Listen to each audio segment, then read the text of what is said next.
A millionaire, devastated by his son's incurable diagnosis, could no longer find comfort, not even in the world's greatest specialists. In a moment of despair, a poor girl approaches with a serene gaze and a simple cookie in her hands. She says something so pure and unexpected that it leaves him speechless. "I adopt you as daddy." He was in shock, and what he did changed everything. Boston's financial district stood silent beneath a blanket of December snow. The kind that muffled every sound except for the rhythmic crunch of expensive leather shoes on the white-covered steps. William Harrington, once named among Fortune's 40 under 40 most influential business leaders, now at 45, found himself sitting alone on the cold stone steps of his luxury condominium building.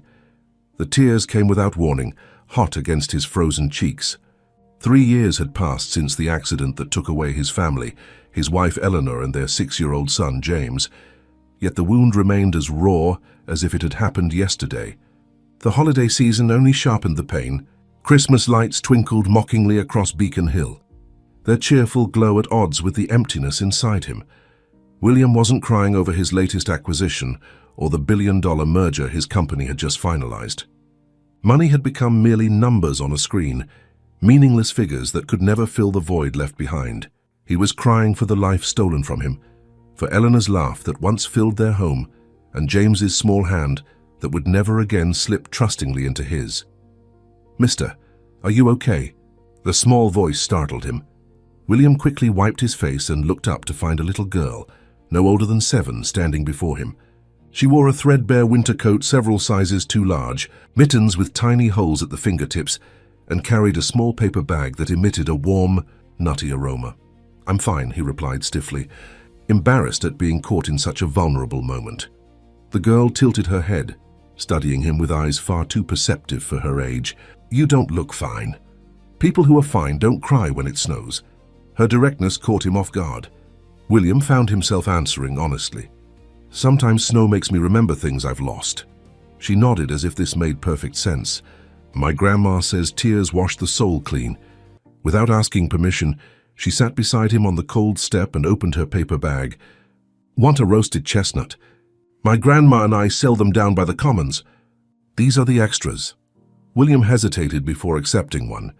The warm nut burned his cold fingers pleasantly. "Thank you. What's your name?" Lily Carson." She popped a chestnut into her mouth. "And you're the man who lives in the penthouse. I've seen you coming and going in your fancy car." William realized she must live nearby. "I'm William Harrington." "That's an awful long name. Can I call you Will?" No one had called him Will since Eleanor. He'd been William in boardrooms, Mr. Harrington to employees, Sir to service staff. The diminutive felt strange, almost intimate. "I suppose you can." Lily smiled, revealing a missing front tooth. "Good. I like making new friends, Will." They sat in silence for a moment, sharing chestnuts while snowflakes drifted around them. Then Lily began to hum softly, a Christmas carol that Eleanor used to sing to James. William felt his throat tighten. "My mommy works nights," Lily volunteered suddenly. "She cleans offices downtown. Grandma takes care of me and Grandpa. Grandpa used to build things, big buildings like this one, but now his hands shake too much." William nodded, unsure what to say to this child who shared her life so openly. "Why are you out here all alone?" she continued. "Don't you have a family to be with?" The question pierced him. I used to." Something in his tone made Lily stop asking questions. Instead, she reached into her coat pocket and pulled out a slightly crumpled paper snowflake. "Here, I made this today. You can have it." William accepted the delicate creation, noting the careful cuts that formed a symmetrical pattern.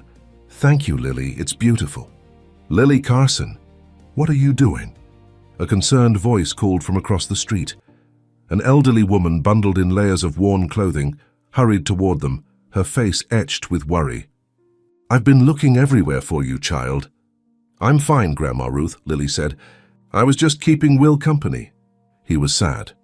The woman, Ruth, looked at William with an apologetic expression that shifted to recognition. "Mr. Harrington, I'm sorry if my granddaughter bothered you." William stood, brushing snow from his expensive coat. "She wasn't bothering me at all, Mrs. Carson. In fact, she was quite comforting." Ruth's weathered face softened. Well, we should be getting home. It's getting colder, and we live just a few blocks away. In the old brick building on Walnut Street, Lily supplied helpfully. The one with the broken elevator. Lily, her grandmother gently admonished. Mr. Harrington doesn't need to know where we live. William found himself smiling slightly, the first genuine smile in what felt like years. It's fine, really. As Lily took her grandmother's hand, she turned back to William. Will you be here tomorrow? Because nobody should be alone when they're sad. Before William could formulate a response, Ruth spoke. Lily, Mr. Harrington is a busy man. He has important things to do. What struck William wasn't the assumption itself, it was true, after all, that his calendar was packed with meetings and conference calls, but how hollow those important things suddenly seemed compared to the simple human connection he'd just experienced. Actually, he heard himself saying, I might be around tomorrow evening. Lily's face lit up. Promise? Because tomorrow's Christmas Eve. We always have hot chocolate and cookies on Christmas Eve. Lily, her grandmother began, but William interrupted gently. I can't promise, but I'll try. Ruth studied him with wise eyes that seemed to see beyond his expensive suit to the broken man beneath. You'd be welcome, Mr. Harrington. Sometimes a stranger's kindness is the best medicine for a troubled heart. After they departed, William remained on the steps, the paper snowflake still in his hand. The vast emptiness of his penthouse loomed above him, $15 million of exquisite design and cutting-edge technology that had never felt like home since the accident. His phone buzzed. Marcus Chen, his COO, was calling about the Westridge acquisition, a deal worth billions that would cement Harrington Enterprises' dominance in the tech sector. It was the kind of call William would normally take immediately, regardless of the hour. Instead, he silenced the phone and watched the snow continue to fall, thinking about a little girl named Lily, who offered chestnuts to strangers, and a grandmother who spoke of kindness as medicine.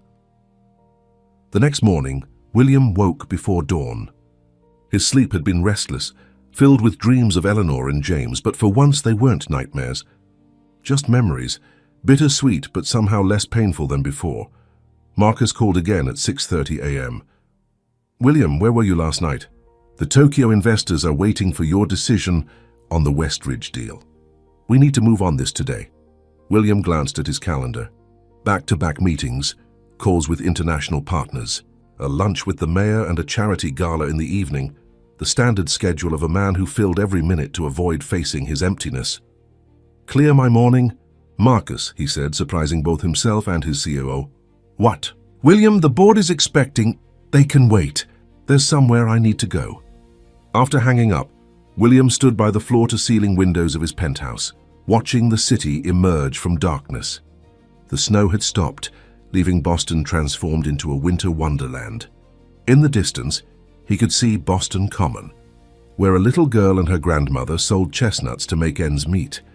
For the first time in 3 years, William felt something shift inside him, not happiness, not yet, but perhaps the possibility of it. And it had taken a child's simple kindness to crack the shell he'd built around himself. He looked down at the paper snowflake, still on his nightstand, where he'd placed it the night before. A decision crystallized in his mind, as delicate and yet as definite as the pattern of cuts in Lily's creation. Today he would visit Eleanor and James, and tonight, perhaps he would return to those snowy steps, where a little girl had reminded him that he was still capable of human connection. Mount Auburn Cemetery was peaceful under its blanket of snow. William stood before the twin headstones, marble monuments that seemed far too cold and formal to contain the warmth of the people they represented. He'd brought fresh flowers, Eleanor's favorite white roses and a small toy truck for James, and carefully brushed away the snow that had accumulated overnight. I met someone yesterday, William said softly, his breath forming clouds in the winter air. A little girl. She reminded me of you, James, that same fearlessness you had talking to anyone. He paused, his voice catching. And she has your kindness, Ellie. For 3 years, his visits to the cemetery had been silent, grief-stricken rituals. Today felt different. He wasn't just mourning. He was talking to them, sharing something new. I've been existing, not living. I know that's not what you'd want for me. William knelt in the snow, uncaring about his $1,000 suit pants.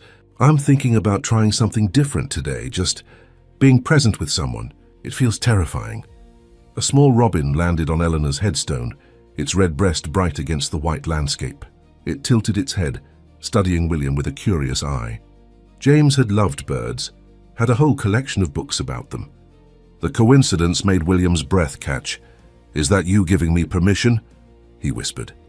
The bird chirped once, then flew away, but William felt something loosen in his chest. Perhaps it was just his imagination, but it felt like a sign. As he stood to leave, his phone buzzed again. Marcus again. "The board is asking questions, William. This isn't like you."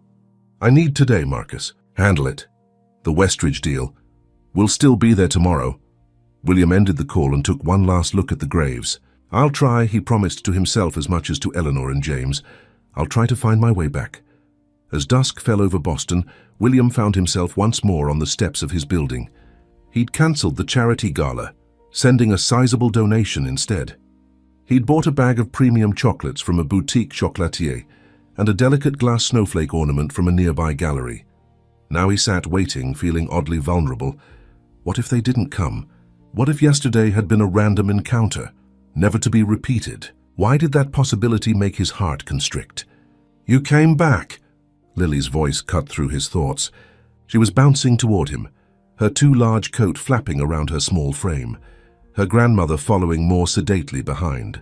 "I told Grandma Ruth you would." "I said I'd try," William replied, surprised by the warmth that spread through him at her enthusiasm. "That means the same thing as a promise," Lily declared, with the absolute certainty of childhood. "Look, I made you something." She thrust a piece of paper at him. It was a crayon drawing of two figures, a tall man in what appeared to be a suit, and a small girl with yellow hair. "That's us," she explained unnecessarily. "I wrote Friends Forever because that's what we are now." William accepted the drawing carefully, as if it were as valuable as any of the original artworks hanging in his penthouse. "Thank you, Lily. I brought you something too." He offered the chocolates. "Fancy candy." Lily's eyes widened as she opened the box. "Grandma, look. They're shaped like seashells." Ruth smiled, her eyes crinkling at the corners. "That's very kind of you, Mr. Harrington." "William, please," he insisted, then cleared his throat. "I also brought this." He handed the glass snowflake to Ruth. "For your Christmas tree." "It's beautiful," she said, holding it up so it caught the light from a nearby street lamp. "But I couldn't possibly, please. It would mean a lot to me if you accepted it." Ruth studied him for a moment, then nodded. "Thank you, William." Lily had already popped one of the chocolates into her mouth, her expression rapturous. "These are better than any candy I've ever had." "Save some for your mother and grandfather," Ruth reminded her. "Speaking of which," Lily said, turning her attention back to William, "why are you sitting out here all alone on Christmas Eve? Don't you have a family dinner to go to?" Ruth gave her granddaughter a gentle, admonishing look. "Lily, that's a personal question," but William found himself wanting to answer. "No, it's all right. I lost my family. My wife Eleanor and our son James, they were taken from me in an accident 3 years ago." The words hung in the cold air between them. William had never spoken about it so directly to anyone outside his inner circle. It felt both painful and oddly freeing. Lily's face grew solemn. "That's why you were crying?" "Yes?" She considered this for a moment, then reached out and took his hand in her small mittened one. "My daddy left when I was a baby. Mom says he wasn't ready to be a father. It's not the same as your family, but I know what it's like when people go away and don't come back." The simple empathy in her words touched William deeply. Here was this child who had so little, offering comfort to him, who had everything money could buy but nothing that truly mattered. "Lily," Ruth said gently, "we should let Mr. Harrington William get back to his evening." "But it's Christmas Eve," Lily protested. "Nobody should be alone on Christmas Eve." She turned her earnest gaze to William. "Would you like to come have hot chocolate with us? Mom will be home by 9 and Grandpa makes the best hot chocolate in all of Boston." William hesitated. The invitation was tempting in a way he couldn't quite articulate. A modest apartment with this little family seemed infinitely more appealing than his empty penthouse, with its spectacular city views. "I wouldn't want to impose," he said, looking to Ruth. The older woman smiled. "You wouldn't be imposing at all. Our home isn't fancy, but it's warm, and there's always room for one more at our table." "Please say yes," Lily added. Grandpa tells the best stories and Mum made cookies before she left for work. Something within William, a wall he'd built around himself, began to crumble. I'd be honored to join you. The building on Walnut Street was indeed old, with a facade that spoke of better days. The elevator was out of order, as Lily had mentioned, forcing them to climb 4 flights of stairs. Ruth apologized repeatedly, but William found he didn't mind. There was something honest about the worn carpet and faded paint that made the place feel more genuine than his sterile luxury. The Carson apartment was small, but meticulously kept. Warm light spilled from modest lamps, and a small Christmas tree stood in the corner, decorated with handmade ornaments and twinkling lights. The scent of cinnamon and vanilla filled the air. "Grandpa, we brought a friend," Lily announced as they entered. An elderly man with a shock of white hair looked up from his armchair by the window. Despite his age and the walking cane propped beside him, there was strength in his broad shoulders, the build of a man who had spent his life in physical labor. "Well, now who's this?" he asked, his voice warm with interest. "This is Will," Lily said importantly. "He was sad, so I invited him for hot chocolate." "Joseph Carson," the old man said, extending a hand that trembled slightly. "Any friend of my Lily's is welcome here." William shook his hand, feeling calluses that spoke of decades of honest work. "William Harrington, thank you for having me." Recognition flickered in Joseph's eyes. "Harrington!" "Of Harrington Enterprises." William nodded, suddenly uncomfortable. His name often changed how people treated him, and he'd been enjoying the simple human connection without the baggage of his wealth and position. But Joseph merely nodded. "My crew helped build the foundation for your tower downtown. Back in '98, good solid work." "The best in the city," William agreed, relieved that Joseph seemed unimpressed by his status. "Lily, why don't you help me in the kitchen?" Ruth suggested, giving the men space to talk. As they disappeared into the kitchen, Joseph gestured to the chair opposite him. "Sit, Mr. Harrington. Tell me how you came to know my granddaughter." William sat, feeling strangely at ease in this humble apartment. "She found me, actually. I was having a difficult moment, and she offered me chestnuts and conversation." Joseph nodded, understanding in his eyes. "That sounds like our Lily. Never met a stranger she couldn't turn into a friend." He studied William for a moment. "You're carrying a heavy load, son." I recognized the look. I've seen it in the mirror. Something about the old man's directness invited honesty. "I lost my wife and son 3 years ago. The holidays are challenging." "Grief doesn't go away," Joseph said quietly. "That's the first lie people tell you, that time heals all wounds. It doesn't, but it can transform. The pain becomes a different kind of memory, less like a knife, more like a photograph you carry." William found himself nodding. "I've been trying to outrun it. Work more, build more, acquire more." "And how's that working out for you?" Joseph asked, not unkindly. "Not well," William admitted.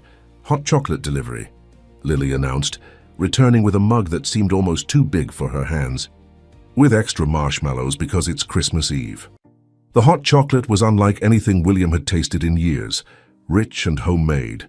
Not the artisanal version his personal chef occasionally prepared. This was comfort in a mug, warming him from the inside in a way that went beyond temperature. "It's my secret recipe," Joseph said with a wink. "Been perfecting it for 50 years. "It's wonderful," William replied honestly. "Thank you." Lily had settled on the floor near his feet, organizing the chocolates he'd brought by shape and size before eating them. Her methodical approach reminded him painfully of James, who had sorted his toys the same way. "So, Mr. Harrington," Joseph continued, "Lily tells me you live in the big fancy building on Beacon Street." "The penthouse," Lily added importantly. "I bet you can see the whole city from up there." William nodded. "You can. But lately I haven't been looking much." Joseph's eyes were shrewd. "Too busy or too painful?" "Both, I suppose." The conversation flowed easily after that, moving from Joseph's days in construction to the changes in Boston over the decades. William found himself genuinely interested in the old man's perspective on how development had transformed neighborhoods, sometimes for better, sometimes not. "Your new tech campus in Seaport is bringing jobs," Joseph acknowledged, "but the rents around there have doubled. Pushed out families who'd been there for generations." William hadn't considered this side effect of his company's expansion. "I hadn't thought about that aspect." Most developers don't, Joseph said without accusation. It's not malice, just different priorities. Before William could respond, the front door opened, letting in a gust of cold air and a woman in a cleaner's uniform. She looked exhausted, her dark blonde hair pulled back in a practical ponytail, her face showing the strain of a long day's work. "Mom!" Lily jumped up and ran to her, wrapping her arms around the woman's waist. "You're home early, and guess what? I brought a friend for Christmas Eve." The woman looked up, her tired eyes widening as she registered William's presence. "Oh, I'm sorry, I didn't know we had company." She quickly tried to smooth her rumpled uniform. "Sarah, this is William Harrington," Ruth introduced. "Lily met him yesterday and invited him to join us tonight." "Harrington?" Sarah echoed, recognition flickering across her features. "As in—" "He was sad and alone," Lily interrupted, "so I told him nobody should be alone on Christmas Eve." Sarah's face softened at her daughter's explanation. "Well, Lily's right about that." She extended her hand to William.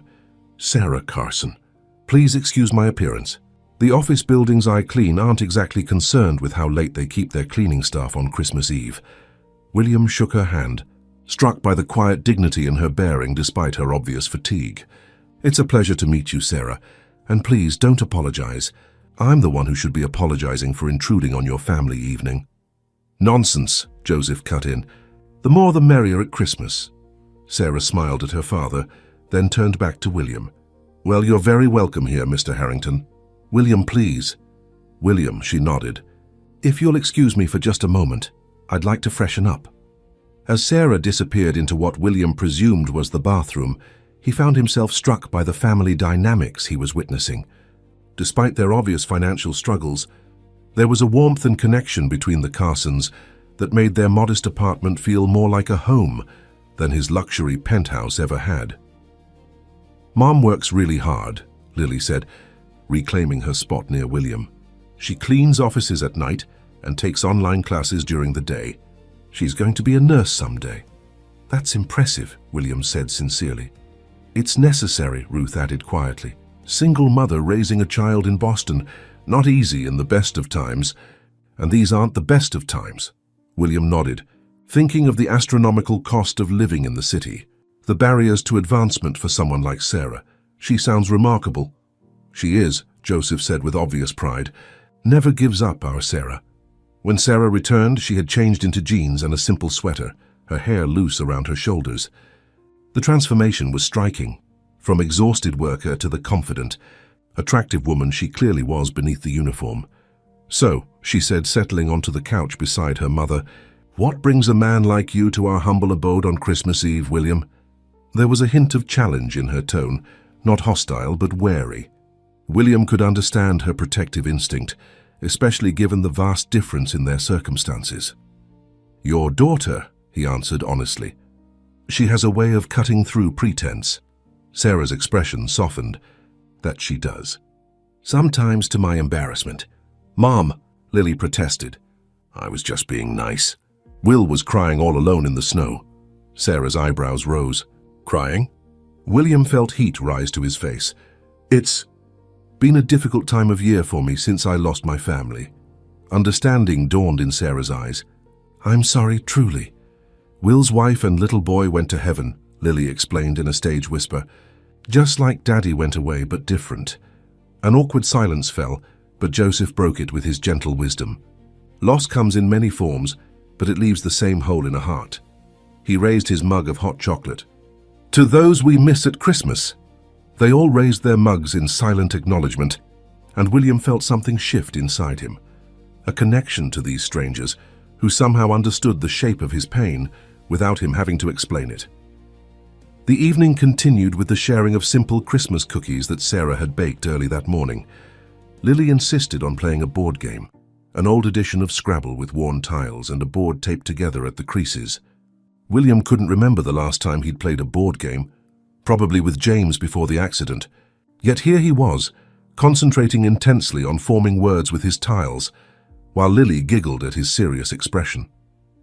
"You don't have to let me win," she informed him solemnly, after he played a three-letter word when he clearly had better options.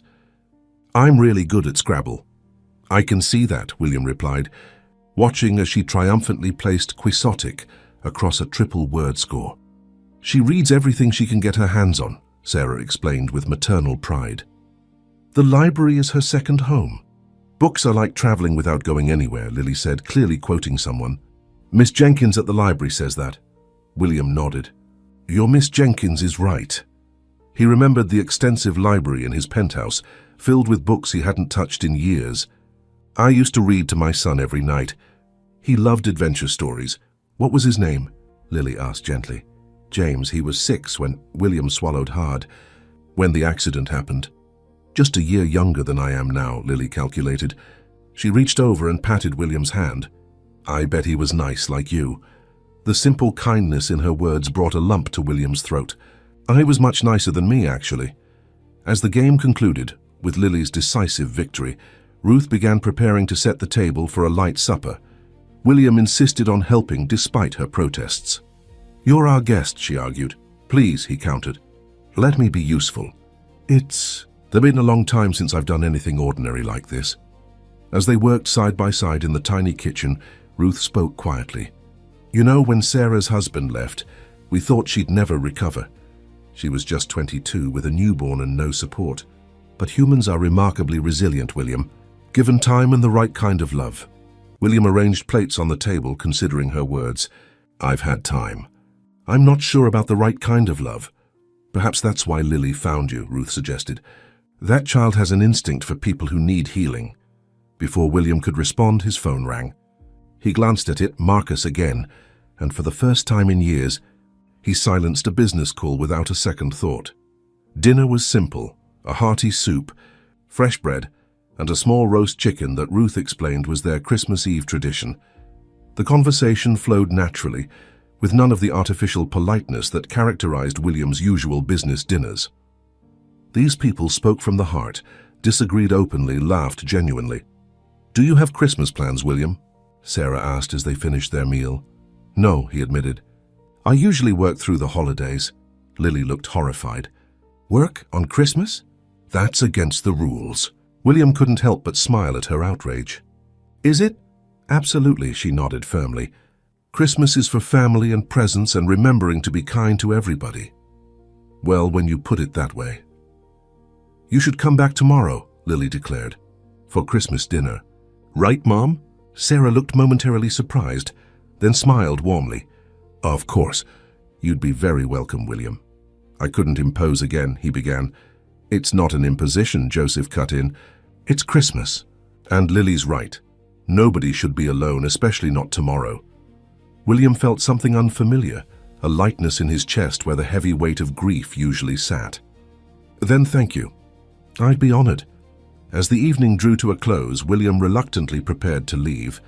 The thought of returning to his empty penthouse no longer seemed merely lonely. It seemed almost unbearable after the warmth of the Carson apartment. At the door, Lily hugged him impulsively. See you tomorrow, Will. I'm glad you're not sad anymore. I'm glad too, Lily, he replied, surprised to realize it was true. He wasn't exactly happy, but the sharp edge of his pain had dulled, if only temporarily. Sarah walked him to the stairs. Thank you for indulging her, she said quietly. Lily gets these ideas in her head, and she's impossible to dissuade once she decides someone needs her help. She was right, William admitted. I did need help. I just didn't know what kind until she found me. Christmas morning dawned clear and bright, sunlight sparkling off the fresh snow that had fallen overnight. William woke early, as was his habit, but instead of immediately reaching for his phone to check emails, he lay still, remembering the previous evening with the Carson family. For the first time in 3 years, he felt something other than numbness or pain.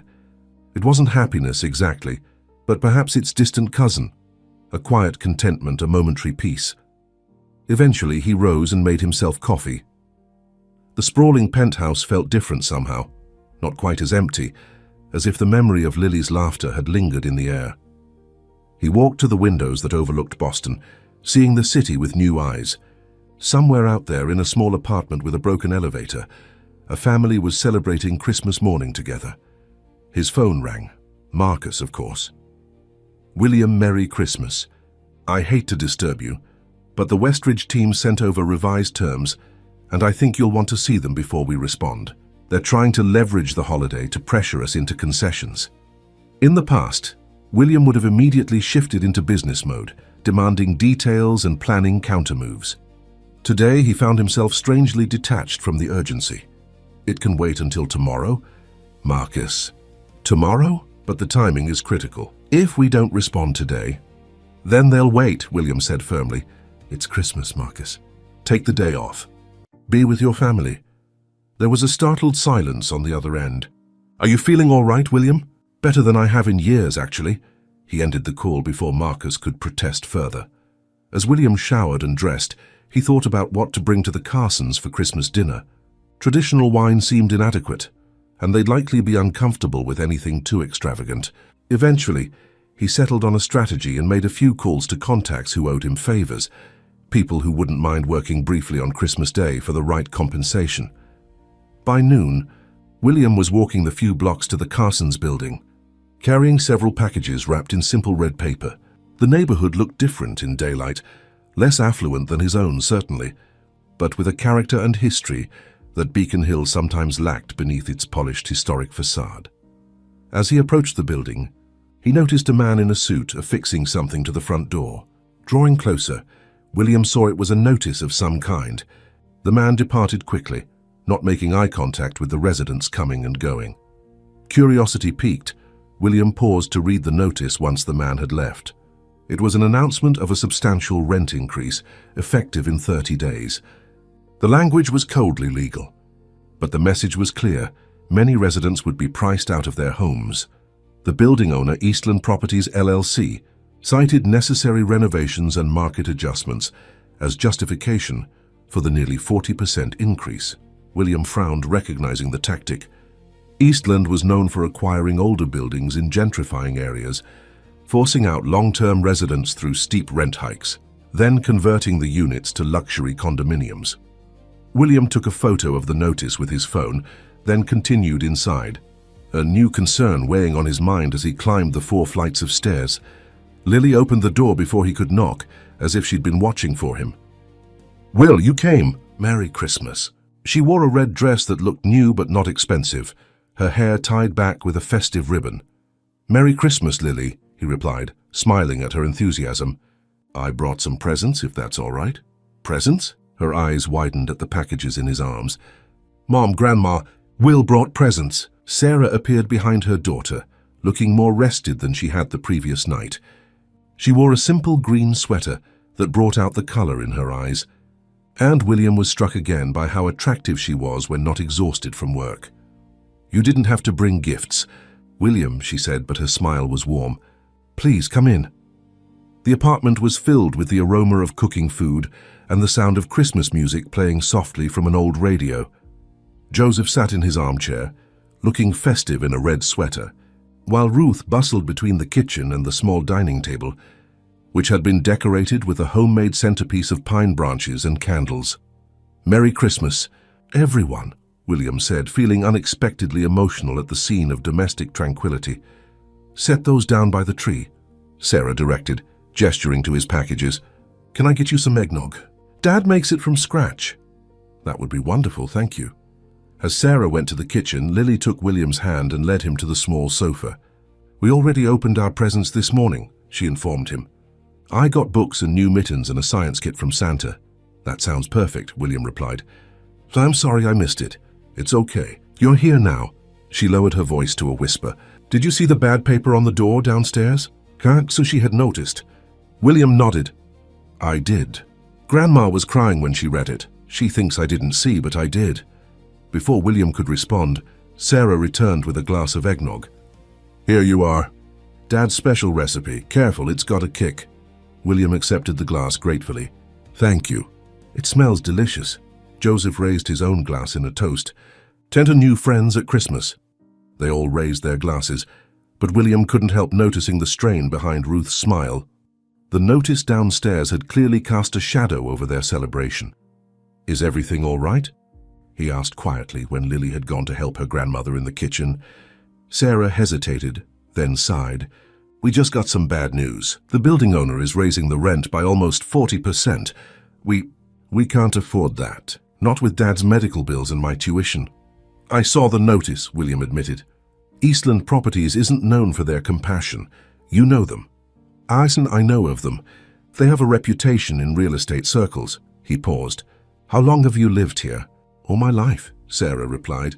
Mom and Dad moved here when they got married. I grew up in this apartment. Now Lily is growing up here. Her voice caught. At least she was.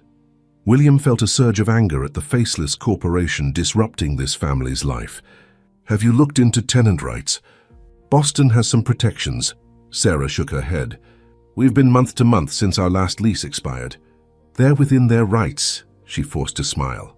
But it's Christmas, and I refuse to let this ruin our day. We'll figure something out. Dinner was a masterpiece of home cooking, a small turkey with all the traditional sides, prepared with obvious care despite limited resources. The conversation flowed easily, with Lily keeping everyone entertained with stories from school and Joseph sharing tales of Christmases past. Yet William couldn't shake the knowledge that this might be their last Christmas in this home. The thought bothered him more than he would have expected a few days ago. After dinner, they gathered around the small tree for gift opening. William felt suddenly self-conscious about his packages. These aren't anything extravagant, he assured them. Just small tokens of my appreciation for your kindness. You didn't need to bring anything, Ruth protested. I wanted to, William insisted. Please. Lily, appointed as gift distributor, carefully read the tags and handed out William's presents. For Joseph, there was a rare book on Boston's architectural history that William had found in his own library. For Ruth, a delicate cashmere scarf in a soft blue that complemented her eyes. For Sarah, a gift certificate for a day spa. Everyone deserves pampering sometimes, William explained when she protested. And for Lily, a collection of classic children's books that had been James's favorites, delivered from William's penthouse that morning. These were my sons, he explained, as Lily reverently opened the beautifully bound collection. He would want another child to enjoy them. I'll take really good care of them, Lily promised solemnly, forever and ever. The afternoon passed pleasantly with more eggnog, Christmas cookies and board games. William couldn't remember the last time he'd spent hours simply enjoying the company of others, with no agenda, no business to discuss, no networking to accomplish. As dusk fell, Sarah disappeared into her bedroom and returned with a small wrapped package. We have something for you too, she said, offering it to William. He accepted it with surprise. You didn't have to. We wanted to, she interrupted, echoing his earlier words. It's not much, but William unwrapped the package carefully, revealing a hand-knitted scarf in deep blue wool. Ruth made it, Sarah explained. We started it last night after you left. Worked on it in shifts. William ran his fingers over the soft wool, deeply touched by the gesture. It's beautiful. Thank you. He wrapped it around his neck immediately, feeling the warmth that came not just from the wool but from the thought behind it. Blue suits you, Ruth observed with satisfaction. Brings out your eyes. Later, as William prepared to leave, Joseph asked for a private word. They moved to the small kitchen, while the others cleaned up in the living room. I want to thank you, Joseph said, his voice low, for giving us a bright spot in what might otherwise have been a difficult day. I should be thanking you, William replied honestly. You've shown me what I've been missing. Joseph nodded, understanding in his eyes. I saw your face when Sarah mentioned the rent increase. You're troubled by it. I am. It seems wrong, displacing families who've built their lives here. That's business, Joseph shrugged. Or so they say. Not all business has to be heartless, William said, an idea beginning to form in his mind. Joseph studied him thoughtfully. No, I suppose it doesn't. He patted William's shoulder. Whatever you're thinking, son, remember that proud people sometimes need help in ways that preserve their dignity. William nodded, taking the wisdom to heart. I understand. As Sarah walked him to the door, William found himself reluctant to leave. The contrast between the warmth of the Carson apartment and the cold emptiness of his penthouse seemed starker than ever. Thank you again for including me today, he said. It's been healing. Sarah smiled, and William noticed how it transformed her face, erasing the worry lines that had appeared when she discussed the rent increase. You're welcome anytime, William, truly. In the hallway, away from Lily's ears, William asked, May I inquire about your plans? With the rent situation, I mean. Sarah's smile faded. Honestly, I don't know. We've been saving for months, so I could cut back my hours when clinical rotations start for my nursing program. This wipes out that plan completely. William spent the next few days in a flurry of activity, much to the bewilderment of his executive team. He cancelled meetings, delegated decisions that would normally require his personal attention, and spent hours on phone calls with contacts in Boston's real estate sector. "Are you having some kind of midlife crisis?" Marcus asked bluntly, after William postponed a board meeting for the third time. "First you disappear on Christmas Eve, then you're unreachable on Christmas Day, and now you're more interested in some random apartment building than the Westridge acquisition." "I'm reprioritizing," William replied calmly, "and I'm still handling the Westridge deal, just not at the expense of everything else." Marcus looked skeptical, but knew better than to push further. In the 15 years they'd worked together, he'd never seen William so focused on something outside the business. By New Year's Eve, William had what he needed: property records, financial statements, building inspections, and most importantly, a clear understanding of Eastland Properties' position. The company was over-leveraged, having expanded too quickly in a cooling market. They needed cash and were counting on the quick conversion of buildings like the Carsons into luxury units to shore up their balance sheet. William could work with that. He hadn't seen the Carsons since Christmas, though Lily had called him twice on the number he'd given Sarah for emergencies, once to tell him about a snow fort she'd built, and once to ask if he knew why stars twinkled. He'd answered her questions patiently, finding unexpected joy in her curiosity. Now, as evening approached on December 31st, William walked the familiar route to their building, carrying a portfolio of documents and a bottle of sparkling cider for their New Year's celebration. The notice about the rent increase still hung on the front door, now accompanied by a second notice about upcoming renovations that would require all tenants to temporarily relocate at their own expense. William's jaw tightened at the transparent attempt to force residents out through inconvenience if the cost increase didn't work. When he reached the Carsons' apartment, it was Joseph who answered his knock. The old man looked frailer than William remembered, his face drawn with worry despite his welcoming smile. "William, we weren't expecting you." Come in, come in." Inside, the apartment felt different. The Christmas decorations were gone and boxes were stacked against one wall. Ruth was at the table with Sarah, surrounded by papers, both looking stressed and tired. "Will." Lily's delighted cry broke the tension as she ran from her bedroom to greet him. "You came back. Are you here for our New Year's party?" "It's just us because Grandpa isn't feeling good. But we're going to have sandwiches cut in special shapes and watch the ball drop on TV." "That sounds wonderful," William replied, bending down to accept her hug. "And yes, I'd love to join your party if that's all right with everyone." Sarah stood, smoothing her hair self-consciously. "William, what a surprise. Of course you're welcome, though as Lily said, it's not much of a party." "Any celebration with friends is special," he said, offering the sparkling cider. "I brought a contribution." "How thoughtful."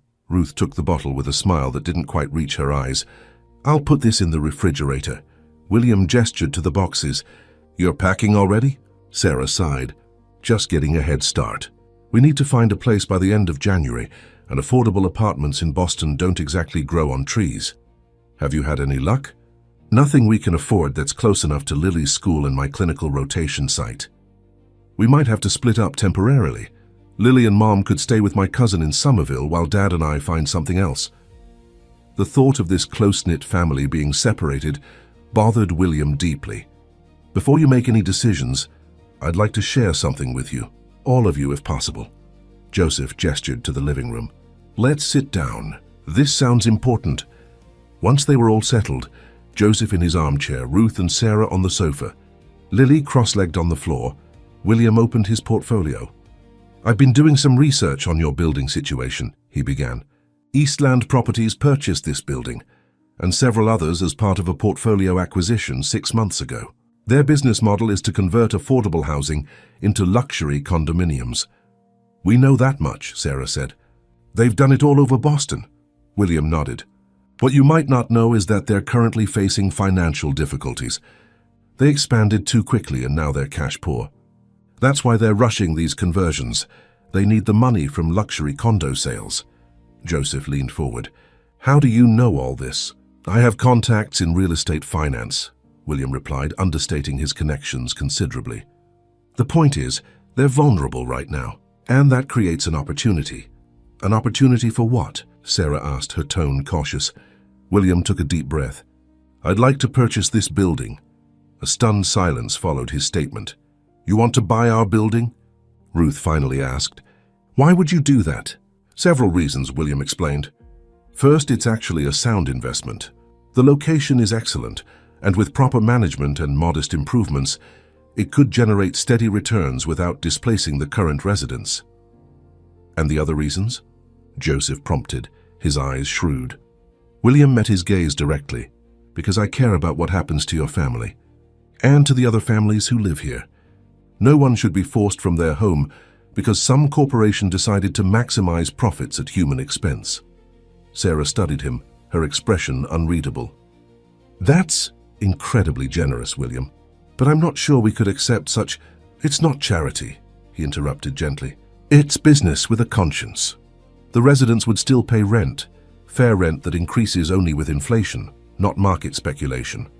I'd establish a trust to manage the property, with tenant representation on the board. You've thought this through, Joseph observed. I have. William passed him several pages of financial projections. These show how the building could remain affordable while still covering maintenance costs and reasonable returns. It's sustainable long-term. Joseph reviewed the numbers, nodding slowly. This could work. But why would Eastland sell to you when they have plans for luxury condos? Ruth asked practically. William smiled. Because I'm prepared to offer them something they need more than future profits. Immediate. Cash and a clean exit from a project that's increasingly complicated. He didn't mention that he'd already leveraged his considerable influence to create some of those complications through building inspections and zoning. Reviews. Sarah still looked skeptical. And what would you get out of this, William? I appreciate your kindness to us, but this is a multi-million-dollar transaction you're considering because your daughter befriended my daughter at Christmas. That doesn't make sense. Doesn't it? William countered quietly. For 3 years I've had wealth without purpose. I've made money because that's what I knew how to do, not because it brought me any satisfaction. Your family reminded me that there are more important things than profit margins. Lily, who had been listening intently, spoke up. Will wants to help because he's our friend, and friends help each other. Right, Will? William smiled at her. Exactly right, Lily. Sarah still seemed unconvinced. Even if you buy the building, what happens when you lose interest or decide it's not worth the hassle? We'd be back where we started. That's why I'm proposing a legally binding trust structure, William explained. Once established, it wouldn't depend on my continued involvement. The building would be permanently dedicated to affordable housing. Ruth reached over and took her daughter's hand. Sarah, I think we should consider this. It's not just about us. It's about all the families in this building. Sarah looked torn, and William recognized her struggle. She was proud, independent, and wary of solutions that seemed too good to be true. Think about it, he suggested. Review the documents. Get your own legal advice if you want. I'm not asking for an answer tonight. Joseph nodded approvingly. Wise approach. Now I believe my granddaughter mentioned something about specially shaped sandwiches for our New Year's celebration. The tension broken, Lily jumped up. Yes, Mom and I made them. Come see. As they moved to the kitchen, William noticed Joseph struggling to rise from his chair. The old man's face contorted briefly in pain before he composed himself. Sarah hurried to help him, concern evident in her eyes. Dad, let me... I'm fine, Joseph insisted, though he accepted her arm. Just stiff today. William recalled Ruth's mention of medical bills and wondered if Joseph's condition was more serious than they'd let on. He made a mental note to look into health insurance options as part of his building plan. The evening progressed pleasantly, with Lily's carefully crafted sandwiches and Ruth's homemade cookies.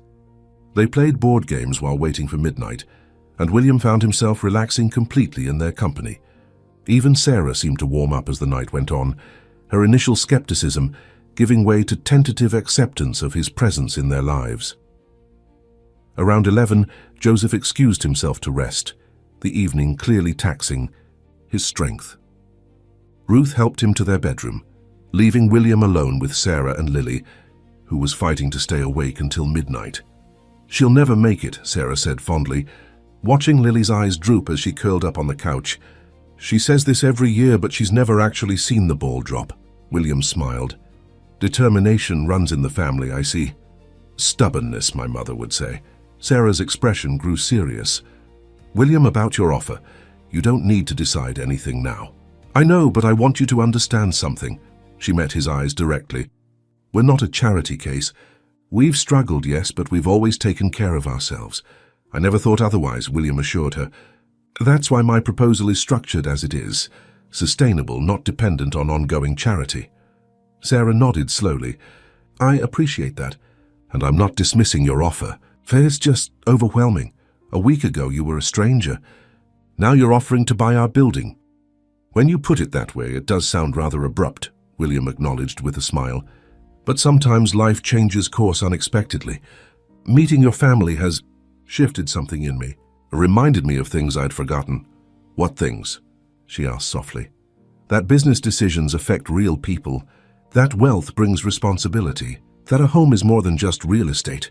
He paused. "That human connection matters more than anything else." Sarah studied him, as if seeing him clearly for the first time. "You're not what I expected, William Harrington." "What did you expect?" "Someone more corporate, cold, detached." "I was all those things," he admitted. "For a long time after I lost my family, I shut down emotionally. Work became my only focus because it didn't require feeling anything. And now," William glanced at Lily, sleeping peacefully on the couch, "now I'm remembering how to feel again. It's uncomfortable sometimes, but necessary." Sarah smiled, a genuine, warm smile that transformed her face. "Well, for what it's worth, I like this version of you better." "So do I," William replied honestly. They talked quietly until midnight approached. Ruth rejoined them, reporting that Joseph was resting comfortably. As the TV showed the crowds gathering in Times Square, William felt a strange sense of rightness, as if this modest apartment with these kind people was exactly where he was meant to be on this night that symbolized new beginnings. When the ball began its descent, Sarah gently woke Lily. "Almost midnight, sweetheart. You made it this year." January brought a harsh cold snap to Boston, coating the city in ice and filling emergency rooms with slip-and-fall victims. Among them, on a particularly treacherous morning, was Joseph Carson. William received the call from Ruth while in the middle of a board meeting. He didn't hesitate, immediately excusing himself despite the startled expressions of his executives. Within 20 minutes, he was at Massachusetts General Hospital, where he found Ruth, Sarah, and Lily huddled anxiously in the waiting room. "William!" Lily ran to him, her face streaked with tears. "Grandpa fell down. He was getting the mail and the steps were all icy." William knelt to her level, his heart aching at her distress. "I'm so sorry, Lily. What have the doctors said?" "They're still examining him," Sarah explained, her voice strained. "They mentioned possible hip fracture, maybe some other complications because of his age and existing conditions." Ruth looked years older, her hands trembling as she clutched her purse. "He's been having balance issues lately. We should have gone with him to get the mail." "This isn't your fault," William assured her, settling into a chair beside them. "Do those things happen, especially in weather like this?" "Thank you for coming," Sarah said quietly. "You didn't have to." "Of course I did." "You're—" William paused, realizing the truth of what he was about to say. "You're important to me. All of you." A doctor appeared then, clipboard in hand. "Carson family?" They all stood, and William stepped slightly back, unsure if he should intrude on this private moment. But Sarah reached for his hand, drawing him forward with them. The news was mixed. Joseph had indeed fractured his hip, requiring surgery, but there were additional concerns. His heart showed signs of strain, and his overall condition was complicated by advancing Parkinson's disease, which the family had been managing quietly for several years. "He'll need the surgery," the doctor explained, "followed by extensive rehabilitation, and frankly, those stairs in your building will be impossible for him to navigate during recovery. Do you have options for ground floor living arrangements?" Ruth and Sarah exchanged worried glances. "We'll figure something out," Sarah said, though her voice lacked conviction. "I may have a solution," William interjected. "If you'll allow me." The next few days passed in a blur of activity. Joseph underwent successful surgery, while William accelerated his negotiations with Eastland Properties. Using a combination of financial pressure, regulatory leverage, and a very generous offer, he closed the deal in record time. By the time Joseph was ready for discharge, William had not only purchased the building, but had already begun renovations on a vacant ground-floor apartment. "I can't believe you did all this so quickly," Sarah marveled as she toured the renovated space. What had been a rundown one-bedroom unit was now a comfortable, accessible apartment with widened doorways for a wheelchair, grab bars in the bathroom, and a hospital bed in the bedroom. "Money speeds up construction schedules," William replied pragmatically. "And I have good contacts. Still, this is..." Sarah gestured around the transformed space. "This is extraordinary." William shrugged, uncomfortable with her gratitude. It's what needed to be done. The day Joseph came home from the hospital, the entire building seemed to turn out to welcome him. Neighbors brought food, offered help, and expressed relief that they wouldn't be losing their homes after all. Word had spread quickly about the building's new owner and his plans for affordable, stable housing. "You're quite the hero around here now," Joseph observed wryly as William helped settle him into his new living space. "Careful, or they'll start expecting you to fix the plumbing too." William laughed. "I draw the line at plumbing. That's what contractors are for." Once Joseph was comfortable, Ruth shooed everyone out, insisting he needed rest. William found himself walking with Sarah and Lily back to their original apartment, which they would maintain, while spending time helping Joseph and Ruth in the new ground floor unit. "Ice cream break," Lily suggested hopefully. "We should celebrate Grandpa coming home." Sarah checked her watch. "I suppose we could. There's that place around the corner." "My treat," William offered, and they set off together, Lily skipping ahead, her earlier worry about her grandfather temporarily forgotten.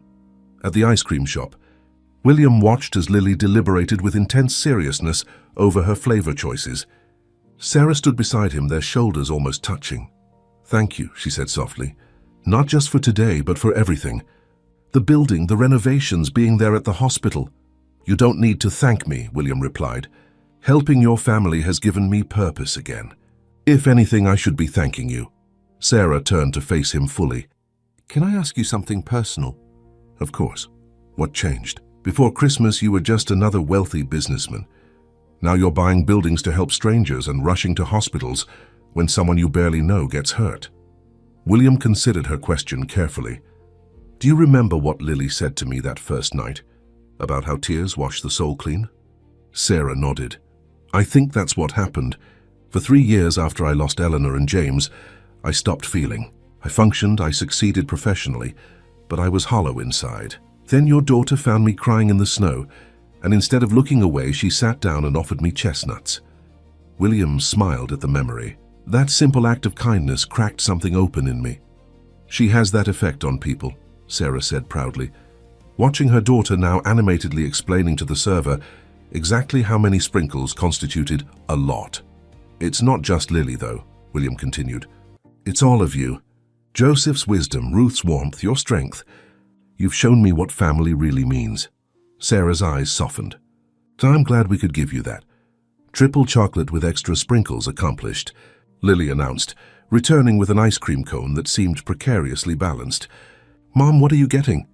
As January turned to February, William found himself increasingly involved in the Carsons' daily life. He visited Joseph regularly, tracking his recovery and often bringing books or newspapers to help the old man combat boredom. He attended Lily's school science fair, standing proudly beside Sarah as Lily explained her project on why snowflakes are unique. He even accompanied Ruth to doctor's appointments when Sarah was busy with clinical rotations. The building renovations expanded beyond the ground floor apartment. William hired contractors to repair the chronically broken elevator, update the heating system, and improve security without raising rents. He established the trust structure he'd proposed, ensuring the building's long-term affordability and putting Joseph, despite his protests, on the governing board. "I don't know anything about property management," Joseph objected. "You know what matters to the people who live here," William countered. "That's more important than real estate expertise." At Harrington Enterprises, the changes in William didn't go unnoticed. Marcus and the board watched with a mixture of concern and curiosity as their formerly single-minded CEO began delegating more responsibility, leaving the office at reasonable hours and even smiling occasionally. The Westridge acquisition closed successfully, Marcus noted during one executive meeting. Despite your new priorities. Because of my new priorities, William corrected. I'm making better decisions now that I have perspective. Not everyone appreciated the transformation. Some board members grumbled about William's new focus on social responsibility, particularly when he proposed a company-wide living wage initiative and affordable housing investments. We're not a charity, one director complained. No, we're better than that, William replied. We're a business that recognizes our responsibility to the communities where we operate. The debate continued, but William held firm. His experiences with the Carsons had changed his view of success, and he was determined that Harrington Enterprises would reflect those values going forward. One evening in late February, William joined the Carsons for dinner in the ground-floor apartment, which had become their gathering place during Joseph's recovery. The old man was progressing well, moving from wheelchair to walker and building strength daily. The physical therapist says I'm her star patient, Joseph announced proudly. Because you flirt with her, Ruth teased, setting a casserole on the table. A man my age has to use what advantages he has left, Joseph replied with a wink. William laughed, feeling the now familiar warmth that came from being part of their banter. As they ate, the conversation flowed naturally from Joseph's recovery to Sarah's nursing studies, to Lily's latest school adventures. Miss Phillips says my essay was the best in class, Lily reported. It was about heroes and I wrote about Will. William nearly choked on his water. Me, I'm not a hero, Lily. Yes, you are, she insisted. You saved our building and fixed Grandpa's apartment, and you made it so Mum doesn't have to work night shifts anymore. This was news to William. He looked questioningly at Sarah. I was going to tell you, she said, looking slightly embarrassed. With the stable rent situation, I've been able to cut back my cleaning hours and focus more on my studies. I picked up a part-time position at the hospital instead, during normal hours. It's related to my nursing track and pays better. That's wonderful, William said sincerely. I'm so happy for you. After dinner, while Ruth and Lily washed dishes and Joseph rested, William and Sarah stepped outside for some fresh air.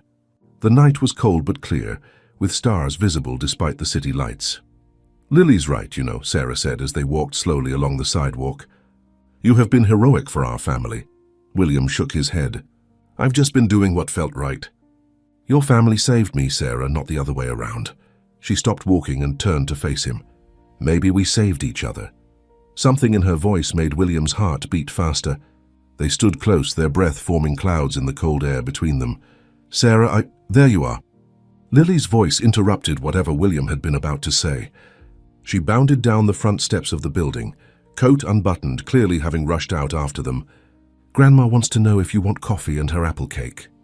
The moment broken, Sarah smiled at her daughter. That sounds lovely. We'll be right in. As they turned back toward the building, William felt Sarah's hand briefly touch his. A small gesture, but it left him wondering what might have happened if Lily hadn't appeared. Later that night, as William drove back to his penthouse, his phone rang. It was Marcus. We need to talk, his COO said without preamble. Sunbridge Capital made an offer today. They want to buy Harrington Enterprises, all of it.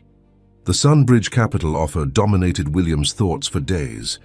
The numbers were staggering, well above market value, a premium that reflected the conglomerate's eagerness to acquire Harrington Enterprises' technology portfolio and client base.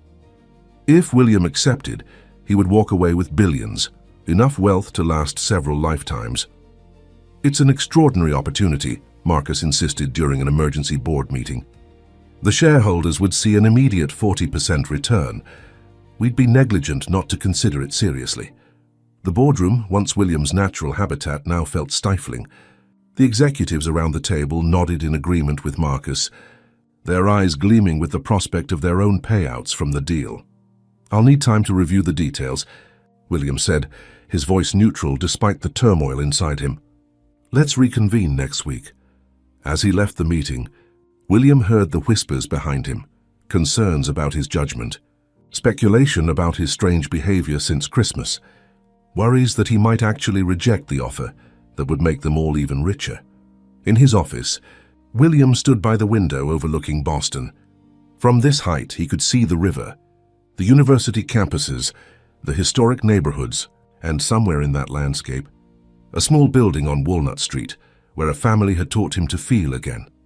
The Sunbridge offer represented a chance to cash out, to walk away from the business he'd built and start fresh. 3 months ago, he might have seen it as an escape from the emptiness of his existence. Now it felt like a test. His phone buzzed with a text from Lily. "Grandpa took 20 steps with just his cane today. Can you come see tomorrow?" William smiled, tapping out a quick reply. "Wouldn't miss it. Tell him I'm proud of him." The contrast between the warmth of that simple exchange and the cold calculation of the boardroom couldn't have been starker. That evening, instead of working late as he once would have, William drove to Mount Auburn Cemetery. The winter landscape was stark but peaceful as he made his way to Eleanor and James's graves. He hadn't visited since Christmas Eve, he realized with a pang of guilt. "I'm sorry it's been a while," he said softly, brushing snow from the markers. "Things have been changing." William sat on the cold bench facing the graves, gathering his thoughts. "I met a family. They've shown me what I've been missing these past 3 years, what I was probably missing even before I lost you." The silence of the cemetery enveloped him, but it felt comforting rather than oppressive. "There's this little girl. Lily, she reminds me of you sometimes, James. That same curiosity, for that openness to the world." He smiled at a memory. "And her mother, Sarah. She's extraordinary. Strong, determined, loving." William paused, feeling a complex mix of emotions. I think I might be falling in love again, Ellie. And part of me feels guilty about that, like I'm betraying what we had." A gentle breeze stirred the bare branches overhead, sending a dusting of snow onto the path. "The company's been offered a buyout. Massive money." The old me would have seen it as a victory lap, proof of success. William shook his head. "Now I'm not sure what success even means anymore." He sat in silence for a while, watching the lengthening shadows of evening. Finally, he stood and placed his hand on Eleanor's headstone. "I'll always love you both. Nothing will ever change that. But I think maybe it's time I stopped just existing and started living again. I think that's what you'd want for me." As William walked back to his car, he felt lighter somehow, as if a decision had crystallized within him without his conscious awareness. The next day brought a series of meetings about the Sunbridge offer. Financial analysts, lawyers, and consultants paraded through William's office, all extolling the benefits of the deal, all assuming his eventual acceptance was a foregone conclusion. "You've built something remarkable," Sunbridge's CEO told him during a private lunch. "But everyone reaches a point where it's time to hand over the reins. Think of what you could do with this kind of liquidity. Philanthropy, new ventures, anything you want." William nodded politely, but his mind was elsewhere. He'd promised to visit Joseph that afternoon, and the hours of corporate negotiations were making him increasingly impatient. Finally breaking free, William drove to the Carsons building. The transformation was visible even from outside. Fresh paint, repaired steps, new security doors. Residents nodded to him as he entered, some offering thanks, others simply acknowledging him as a now familiar presence. In the ground floor apartment, he found Joseph practicing with his cane under the watchful eyes of Ruth, Sarah, and Lily. "Will," Lily called when she saw him. "Watch Grandpa. He's almost running now." "Not quite running," Joseph corrected with a chuckle, "but getting there." William watched as the old man carefully made his way across the living room, his progress slow but steady. "That's impressive, Joseph. The physical therapist must be pleased." "She says he's recovering faster than patients half his age," Ruth said proudly. After demonstrating his progress, Joseph settled into his chair with a satisfied sigh. "Enough showing off for today. Sarah, why don't you and William take Lily to the park? It's a beautiful afternoon and I could use a nap." Sarah glanced at William questioningly. "If you're not too busy?" "Not at all," he replied, though his phone had been buzzing with messages from Marcus all afternoon. "Fair Park visit sounds perfect." The local playground was bustling with children, enjoying the unusually mild late winter day. Lily immediately ran to join a group at the swings, leaving Sarah and William on a bench nearby. "How are your classes going?" William asked. "Well, actually, I'm maintaining an A average, which isn't easy with everything else going on." Sarah watched her daughter with a tender expression. "Having regular hours has made such a difference. Lily and I actually have breakfast together now before school." William nodded, genuinely happy for her. "And the hospital position?" "It's challenging but rewarding. I'm working with the pediatric ward coordinator, mostly administrative tasks for now, but I get to interact with the patients too." Her face lit up when she spoke about it. "It confirms that nursing is absolutely the right path for me." "You're going to be an incredible nurse," William said. "You have the perfect combination of compassion and practicality." Sarah smiled at the compliment. "Thank you. That means a lot." They sat in comfortable silence for a moment, watching Lily navigate the playground social dynamics with her usual openness. "Something's on your mind," Sarah observed, glancing at William's profile. "You seem preoccupied today." William hesitated, then decided on honesty. "My company received a buyout offer. A very generous one." "Oh?" Sarah's expression was carefully neutral. "And you're considering it?" "Everyone expects me to. It would be the smart business decision according to my board. But what do you think?" William turned to face her fully. 3 months ago, I would have seen it as validation, proof that I'd built something valuable. Now I'm not so sure. "What's different?" Sarah asked, though her eyes suggested she might already know the answer. "Everything," William replied simply. "My perspective. My priorities. What I want from life." Lily called from the swings, "Mom! Will, watch how high I can go." They both waved and called encouragement, watching as she pumped her legs energetically, soaring higher than seemed safe to William's protective instincts. "She's fearless," he murmured. "Always has been," Sarah confirmed. "Sometimes it terrifies me, but I never want to clip her wings." When they returned to the apartment, they found Joseph awake and engaged in a spirited phone conversation. He hung up as they entered, a satisfied expression on his face. "That was Mrs. Abernathy from the 3rd floor, he announced. "The tenant association wants to plan a building community garden for the spring. They're asking for your approval, William." "They have it," William replied immediately. "In fact, I'll provide the initial funding for soil and plants." Joseph nodded approvingly. "I told them you'd say that." People are still getting used to having a landlord who actually cares about the community. The evening progressed with homework help for Lily, dinner preparation, and the comfortable domestic rhythm that William had come to cherish. As he chopped vegetables at Sarah's direction, he found himself imagining more evenings like this, years of them, stretching into a future that suddenly seemed full of possibility rather than emptiness. Later, as he prepared to leave, Sarah walked him to his car. The night was clear and cool, stars visible above the city lights. "Have you decided?" she asked quietly. "About the buyout?" William leaned against his car, considering. "I think I have, but I'm curious. What would you do if you were me?" Sarah thought for a moment. "I can't pretend to understand the business aspects, but I know that decisions based solely on money rarely lead to happiness." "That's been my experience," William agreed.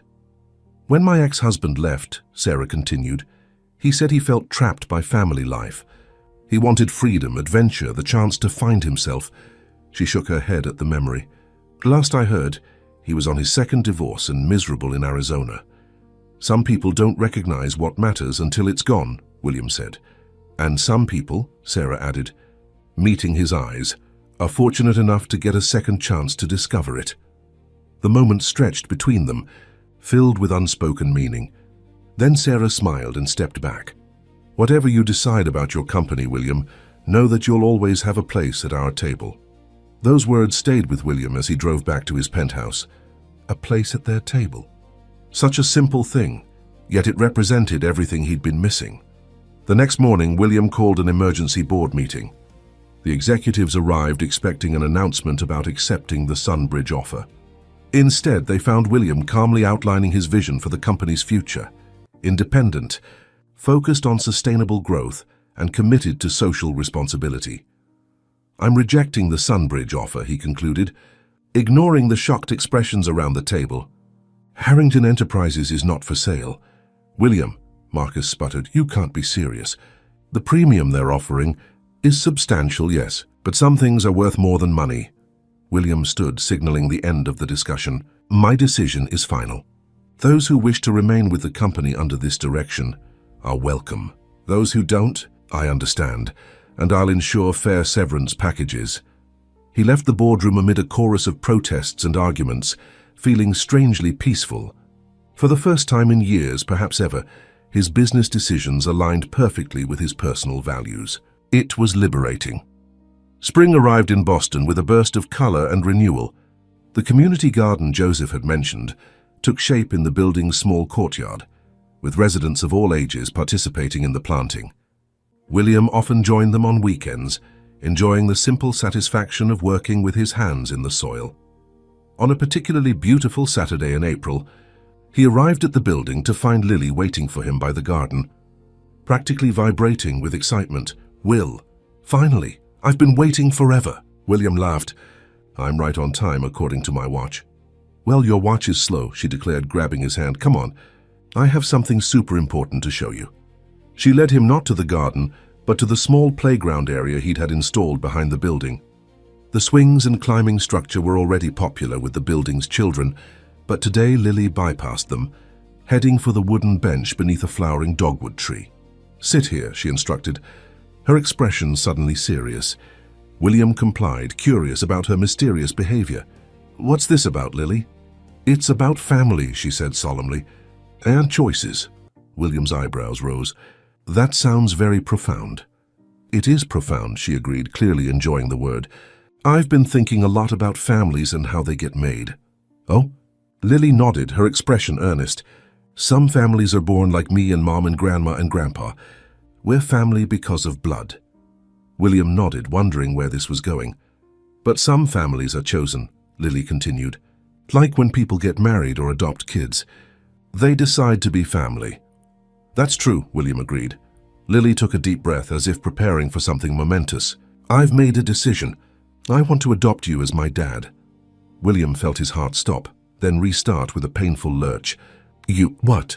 "I want to adopt you as my dad," she repeated, her blue eyes serious and determined. "You don't have a family and I don't have a dad. It makes sense." William struggled to find words, overwhelmed by the simple logic and profound emotion of her statement. "Lily, I'm deeply honored, but adoption usually works the other way around. Adults adopt children." She shook her head. "That's just because adults make all the rules. There's no reason kids can't adopt parents if they need them. And you need a family, Will. Everyone can see that." The truth of her observation struck him deeply. He did need a family, had been starving for one without realizing it, until this little girl had found him crying in the snow. "Does your mother know you're proposing this adoption?" he asked gently. "Of course," Lily replied. "I asked her permission first.